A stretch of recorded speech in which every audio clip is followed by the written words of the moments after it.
Food Network has turned countless chefs into household names. That doesn't mean they have to stick around forever, though. When it comes to popular and successful TV chefs, Giada De Laurentiis is at the top. Granddaughter to legendary film producer Dino De Laurentiis, Giada began her life in Rome, where food was a focal point for her big Italian family. She learned to cook in the family kitchen and also hung out at her grandfather's restaurant. Even though she studied anthropology in college, Giada's heart was in the kitchen, so she headed for culinary school in Paris. In 2002, she was working as a food stylist, and an executive for Food Network saw a piece she did with Food & Wine magazine and was impressed. Giada's TV career began with Everyday Italian, in which she shared easy and delicious recipes from her own family background. There are many different components in lasagnas, but you don't have to be afraid of it. They're quick and they're easy. The show would become an Emmy Award winner and launch Giada to the highest echelons of Food Network stardom. More shows followed, and soon she ended up alongside Alton Brown and Bobby Flay to help usher in the next wave of talent with the next Food Network star. Eventually, though, Giada began to burn out. She told Rebecca Minkoff in 2024 that she couldn't see a path that was exciting anymore.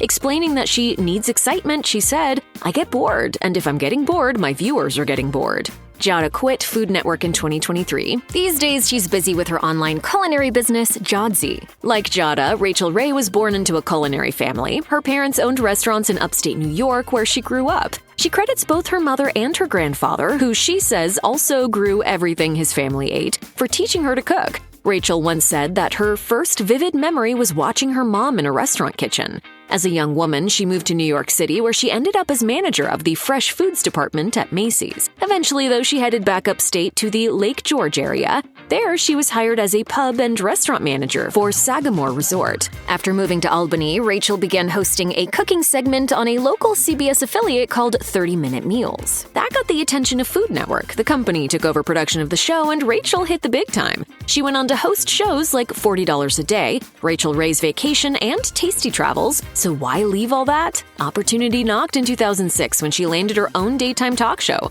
17 seasons and another Emmy later, and Rachel left her talk show to launch her own production company, Free Food Studios. She's still making TV appearances here and there, though. Sarah Moulton didn't come from a culinary family, but she did get some cooking inspiration from one of the most famous chefs of all time, Julia Child. Sarah worked behind the scenes on the show Julia Child and More Company before making her own way into the industry. Ironically, before she became a TV chef herself, Sarah said she thought cooking on TV was tacky, and only people who needed attention did that. A graduate of the Culinary Institute of America, Sarah worked in restaurants in Boston and New York before moving on to television production work. In 1997, she began hosting her own show for Food Network, Cooking Live. It was one of the company's first series, and Sarah became one of its earliest stars. The show ran until 2002, during which time Sarah also hosted Cooking Live Primetime. Her show Sarah's Secrets ran from 2002 to 2006. But things were difficult in those early days. As Sarah told Sever's Benjamin Kemper, they didn't really want women at Food Network. Every male chef had his own set, graphics, music, and tools. Not me. In a 2010 interview with Eater, Sarah explained the network's decision to cancel her show came down to switching their demographic from women to, as she said, 15 to 35-year-old males. But while her Food Network run ended, Sarah's career kept on. She's now back where she started, stepping into the shoes of her idol and hosting a PBS show, Sarah's Weeknight Meals.